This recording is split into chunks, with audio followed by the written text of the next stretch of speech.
Mr. Dami, to you. Tell us about SMART. Good evening, everybody.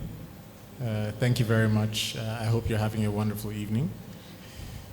My name is Dami Makri. I'm the Managing Director of GeoScan Technology, which is the Nigerian outfit for GeoScan Global. You've heard a bit about the GeoScan technology, the G-Scan, and the ability to essentially leapfrog in terms of cutting down time and cost for exploration. And when GeoScan made the decision to set up shop in Nigeria, it took a very local approach to it. And that local approach took into context where exactly the market was, okay? We all know that we need exploration, but the vast majority of exploration licenses or mineral licenses are in the pre-exploration stage. And several attempts had been made to bridge that gap through multilateral partnerships, development finance institutions, et cetera, but we weren't quite cutting it.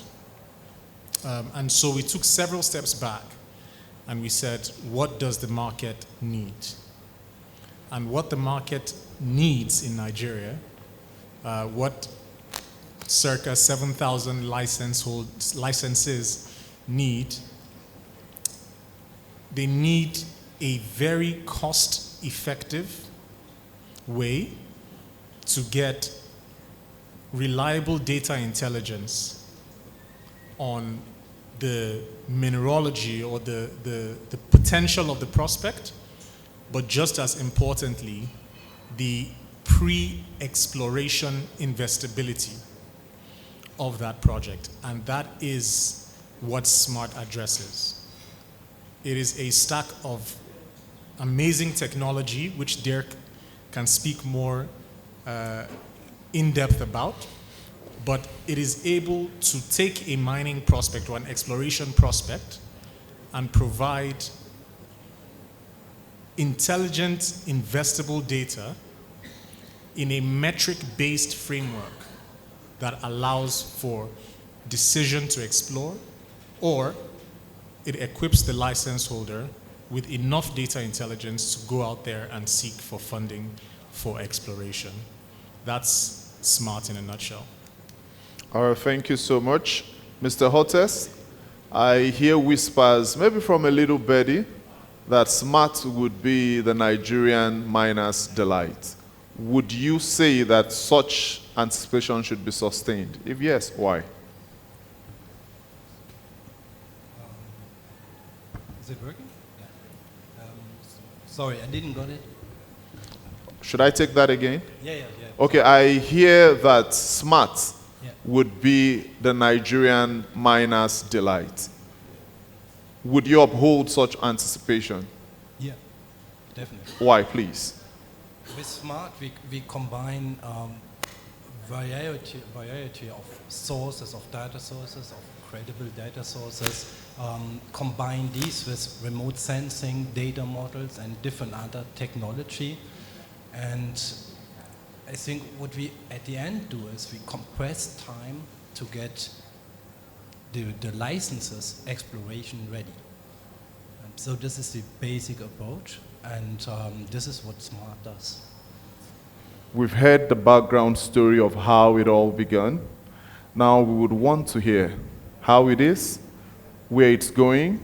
You may want to touch on green legacy and what the trajectory is like.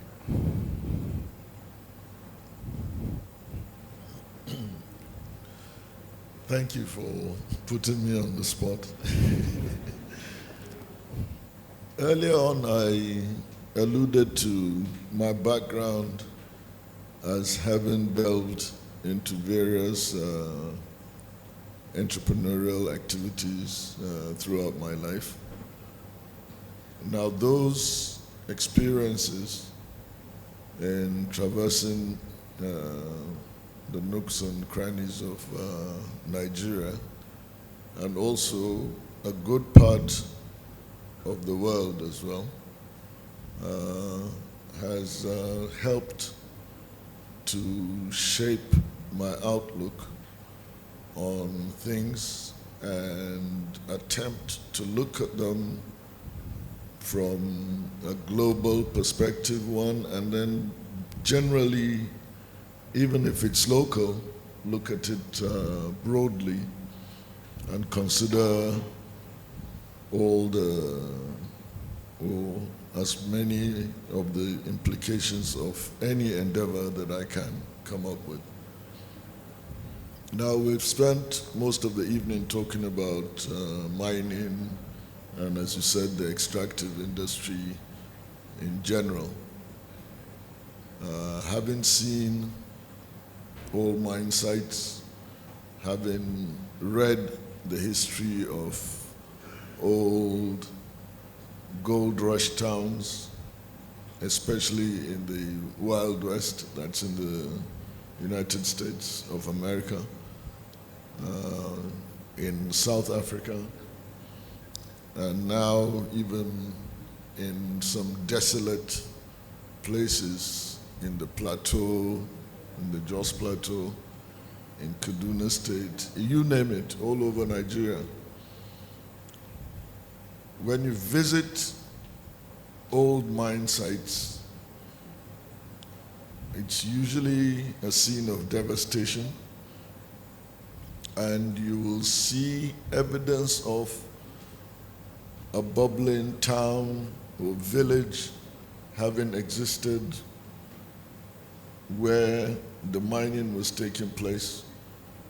But after exhausting the minerals in that particular area, or the mining becomes too difficult, it's not economic anymore, the place is abandoned, and the communities ultimately have to relocate because there is no sustainable living for them around the area.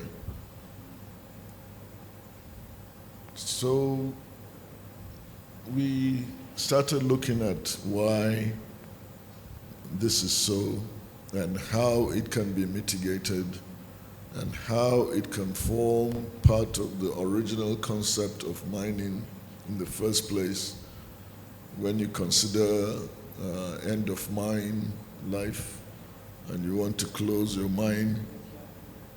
What are you doing to remediate the damage you've done environmentally? And then while you were there and making the money, what did you do to ensure that the community is resilient and sustainable even after you close the mine? So we've looked at the various aspects of these social factors, and are working on a number of initiatives that would ensure from day one, when you decide to mine, not even to mine, when you go to carry out exploration, that you leave a legacy behind. Even if you don't find a commercially viable deposit, you still leave a legacy that will endure and ensure the community has a means of surviving and thriving with or without your activities in the area.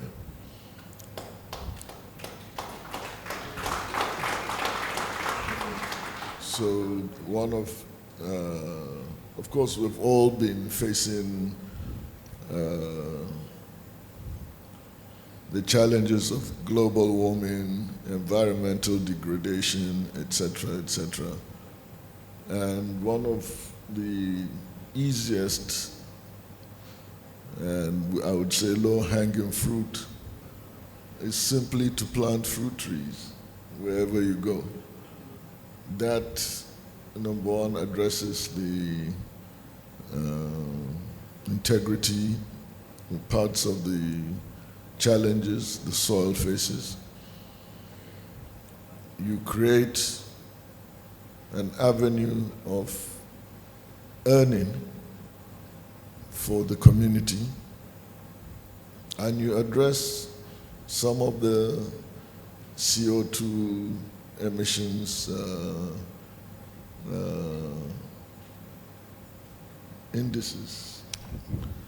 So when you start looking at these things, you'll find that one by one you're ticking the UN SDGs without even realizing it. That's right. So it's really a pleasure, and wow, so we can actually tick all these boxes by just merely planting a tree.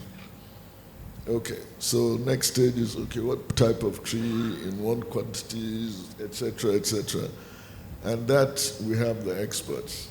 So it's not just about trees being planted indiscriminately. Every tree needs a custodian. It has to have an owner. Every tree has to have an identity, because that is the only way you can sustain it. And then you make the plan. If you want to empower a community, you do it in 3 stages. You give them 3 sets of plans. The short term, like a banana, which starts bringing income within a few months. And then you go to the mid-term, the new breed, mangoes. And then you go to the long term, maybe the neem trees that give you the seeds and the leaves to produce natural insecticides instead of using chemicals. You know, so you consider these things, then you think of the women, how do you empower them? They can process some of these things, primary production, etc., etc. Plant a tree today, you're not planting it probably for yourself. That's right. It's for the next generation. So if you have that in mind, and from the day you go and start your exploration, it may take you 5 years, 10 years to do your exploration and decide whether to mine or not, you would have established a resilient community before you even make that decision.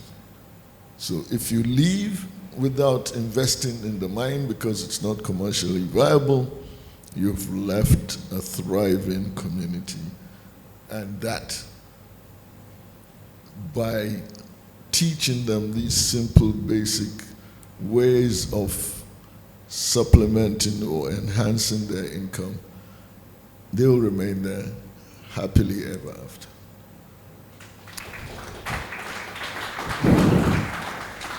Happily ever after sums it up. And for me, what I heard was innovation, responsibility, sustainability, and then legacy. Let's pretend that you are not bound by any question from me and you were to just say something like people in the rap music industry would say freestyle. What would you say to this audience? Well, you've gotten a lot out of me tonight. If you ask half the audience, I'm sure there's some are looking really surprised that I've said this much. I would like to say, first of all, that I find myself in a very, very good state of mind, being surrounded by all these great people. You see them all come up here, or you see them around. They have probably achieved 10 times more than I have, but they're just being modest and just quietly going around doing their things. We have real professionals here, very down to earth, and these are people in one way or the other have touched my life, influenced me, and it's been a great journey with all of them. Because at the end of the day, I think I can say maybe less than 10% of the people who remain in this hall are those that I'm only meeting for the first time. I think the whole family is represented here, you know, and it's wonderful to work with our outgoing generation, the next generation in Mr. Amakri Jr., and then the successors to that. We have Mr. Wada Jr. in the back there with his white cap, and he's just starting out. So really, what I would like to say is, it's a great place to be at, and a great moment in the development of Nigeria. I think this is the beginning of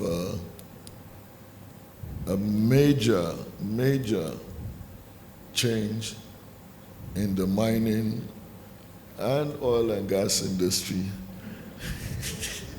I have to be mindful before Mr. Amakri withdraws the services of juniors. So, and then at the end of the day, I want to say thank you again for all taking your time. I know it was supposed to be a 1.5 hour thing, and we've now, gone 2.5? And for that, we have to thank Mrs. Amakri and Mrs. Amakri for putting up such a great show for us. Everybody has been wonderful today, and I hope everyone takes away something from what we have attempted to explain. But it is certainly not exhaustive. This is basically a teaser. There's a lot of work ahead of us, but we'd also like to encourage our audience to kindly engage with us for more insight into what we're doing, more explanations, and possible collaborations in what we have missed.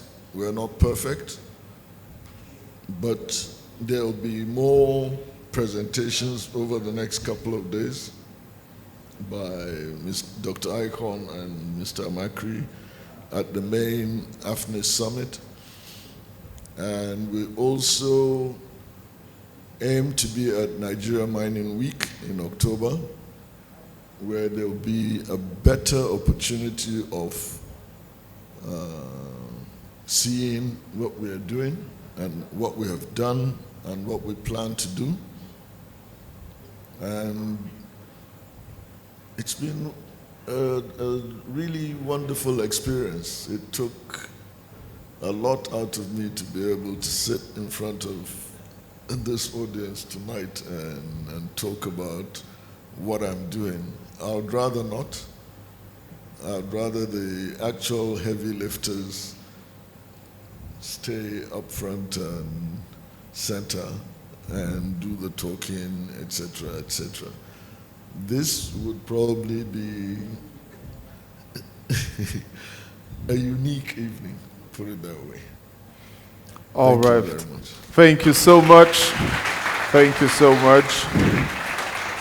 It was nice talking to you, the chairman Eso Terra, Mohammed Nasiru Wada, and Magajin Gary Kano. It was nice talking to you.